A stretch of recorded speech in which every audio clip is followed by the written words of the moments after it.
My husband keeps making me feel insecure about my postpartum stomach after giving him 3 kids. My last baby is just 10 months and I can't drink water and keep calm. He will say, babe, see your stomach. Ma, this man has made me to be so scared of eating. That is how I will be starving myself while breastfeeding just because I want my stomach to reduce. I keep drinking all sorts of herbs. Meanwhile, it looks like a lizard that swallowed one big keg of water. Now today we had a tough quarrel because honestly I was tired and he insulted my stomach again while I was eating breakfast. And I told him yes, at least I have a reason for my stomach being like that. But him, what's his excuse of having pot belly? Last year I told him he looked tall like a woman with 7 months pregnancy. Doesn't carry any child. And I told him his own body shape is so ugly, I just manage it. I told him his stomach has reduced the length of his manhood and it's now shorter. And besides, during the dues, stomach I am feeling nothing. I even asked him, can he look down to see it or it depends on the help of a mirror? I told him if he was a woman, he would still be in his father's house because no man will marry him with such shape. So he should be appreciating me every day. And I asked him, who told him it's only women that should maintain a good body shape for a husband? Because husband too should do the same because they are utter guys outside. Since then, he has been mute.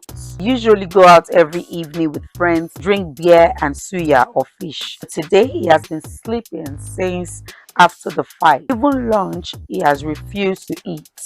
Please hide my identity. Okay, now as much as I love the fact that she stood her ground and fought back, I felt she could have done it in a more wiser way. This is still the same thing like what he did to you. Now we need to be careful when we react to something that our spouses did. Do I blame you? No.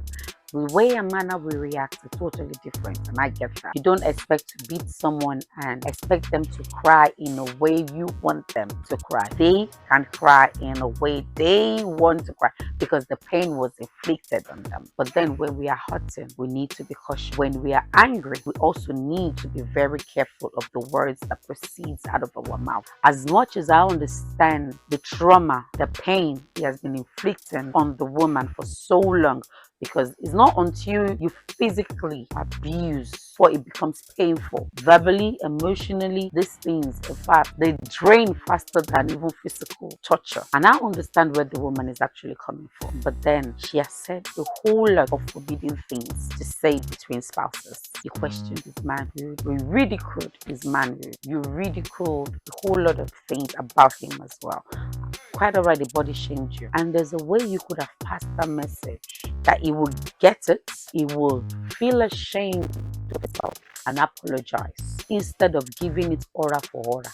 The moment you start to do aura for aura in your marriage, I want to believe you should have the understanding that you're about to close that chapter called marriage. Marriage is too sensitive. Marriage is too deep.